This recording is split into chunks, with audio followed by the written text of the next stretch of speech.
Omaha's news leader. This is KETV News Watch 7's Chronicle. Good morning and welcome to Chronicle. I'm Bill Shammer. It's almost mid-March, and for many, that means more than just shamrock shakes and leprechauns. It means spring break is on the horizon.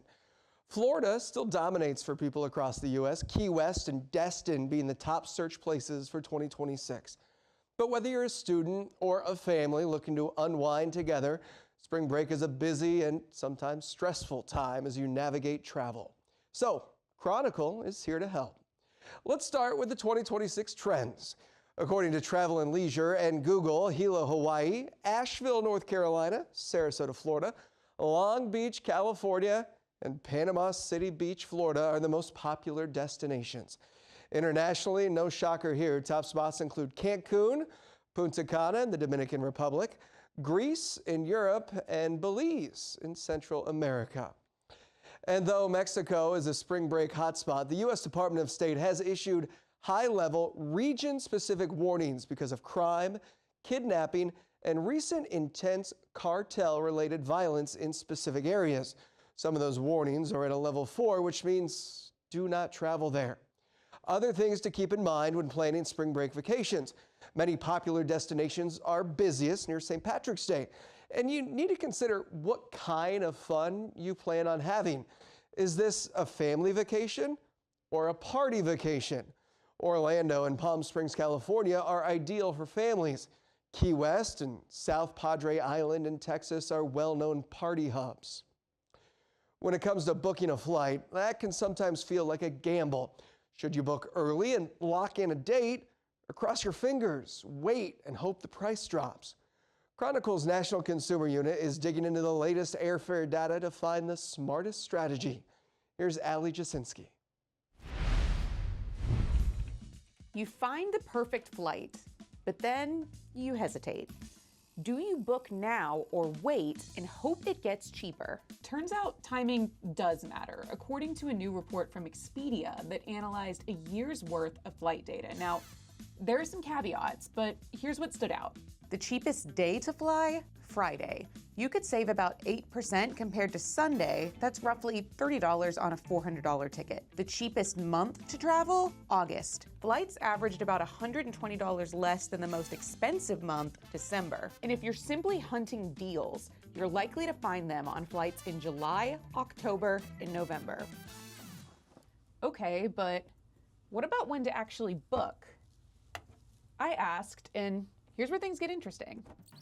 What was the sweet spot for booking to save money? For domestic airfares, 15 to 30 days out, there are savings to be had if you book a flight closer to your trip. But that is opening yourself up to some risk. Is the flight you want going to be available? Is the seat you want going to be available?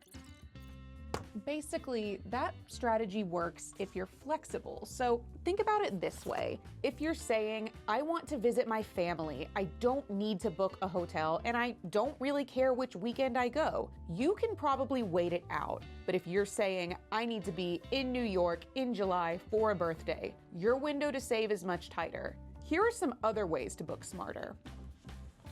First, do the full math. A cheaper flight out of a farther airport is not really going to save you money if things like rideshare or tolls wipe out any of those extra savings. Next, compare points versus cash before you book anything. Could your travel rewards actually be the thing that save you the most money? And third, use price tracking tools. Set alerts and let the data tell you when to book. Reporting in New York, I'm Ali Jasinski. Well, any faraway destination is usually going to involve a flight. At Eppley, spring break is recognized by airport officials as one of the busiest travel periods of the year. So to talk about what you can expect if you're catching a plane in March or early April, Steve McCoy from the Airport Authority. Steve, thanks for joining us today. Yeah, thanks for having me, Bill. So let's start obvious. Let's start with construction. How's the progress going? You know, I'm happy to share that we just crossed over the 50% threshold on construction with the Terminal Modernization Program at Eppley Airfield. The project is running on schedule and on budget. And it's just tremendous progress every day. We really are super excited about being able to turn that over to the public in the near future. In fact, our Central Pavilion, which will house the new centralized security checkpoint, concessions and new concourse. We're only about a year away from opening that to the public. Wow. Yeah, I was there last week. Everything's coming along very nicely. If people are going to Epley, flying out of Epley, flying into Epley anytime in the next month, what are just some of those reminders they should know? Yeah, absolutely. It's really important during construction that travelers give themselves a little bit of extra time. At least 2 hours coming to the airport prior to departure allows you to find your parking, check in with your airline, make your way through security. Also, this time of year, weather can have an impact, not just here in Omaha or your destination, but sometimes in your connecting city. So staying in touch with your airline, either via their app or their website, is critical. But especially as it relates to construction right now, you may recall last year we split the terminal in half to facilitate that construction.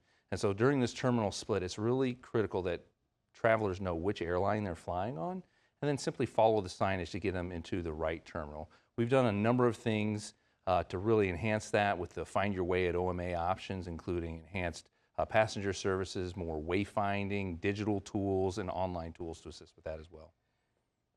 We talked about how busy spring break is. How does it compare to other hot spots like Thanksgiving and Christmas? Yeah, spring break is usually one of the busiest travel periods of the year. It's one of our peaks throughout the year. Obviously, we see a lot during the summer and for fall break and then the holidays. But this spring break alone, we're anticipating over 250,000 travelers to fly in and out of Epley Airfield. In fact, the airlines have scheduled more flights and seats to fly in and out of Epley Airfield this March than any other March in history. Do you know why that is?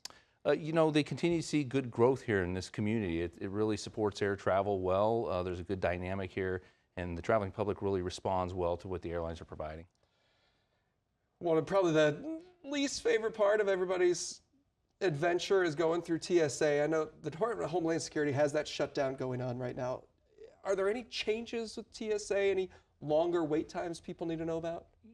During any busy time, again, we would recommend that you come to the airport early. All I would add to this is that, we appreciate the efforts from our colleagues at TSA during this time.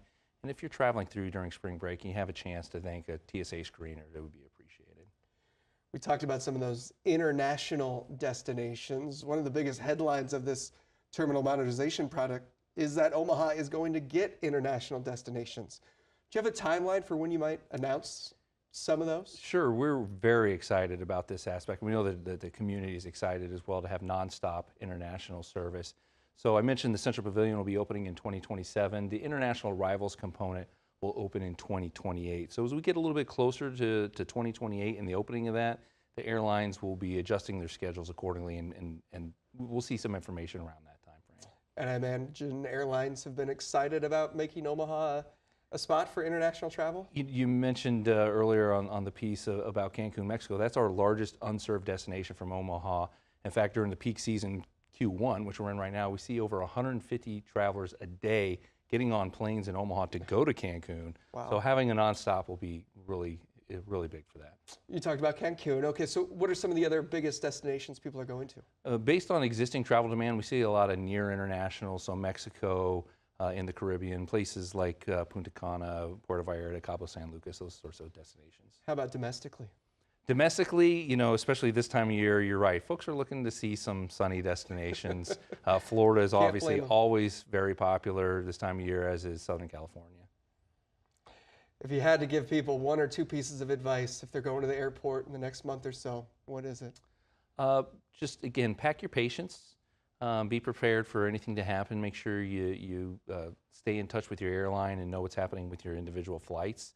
And, I think the most important thing for us at the Airport Authority is that we really appreciate the patience of the traveling public as we navigate constructing a terminal and operating a terminal at the same time.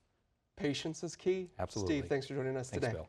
All right, well, another big consideration when deciding on spring break is the weather in different parts of the U.S. and abroad. Here to break down the seasonal norms is Chief Meteorologist Bill Ramby. Spring travel outlook. A lot of people plan their spring breaks and think about, oh, you got to get to South Florida. Well, it looks like a great time of the year. Generally, later March, average high 80, low temperature 68, Fort Lauderdale, Miami. If you're maybe thinking about Southern California, it still could be kind of showery. LA down to San Diego, average high 71, average low 53, and off and on scattered showers. South Padre Island, another hot spot for spring break.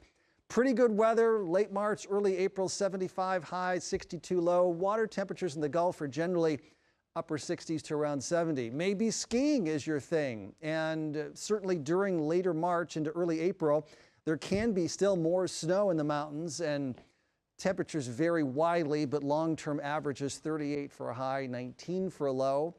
Perhaps Hawaii, the Big Island. Well, it's the rainy season in Hawaii. Later March, early April, you'll expect off and on showers, but temperatures are nice, 80 for the high, 65 for the low. Caribbean, near perfect weather typically. Late March, early April, average highs, low to mid 80s, average low temperatures, low 70s, lots and lots of sunshine. Is there ever a bad time to go to Hawaii? Thanks, Bill.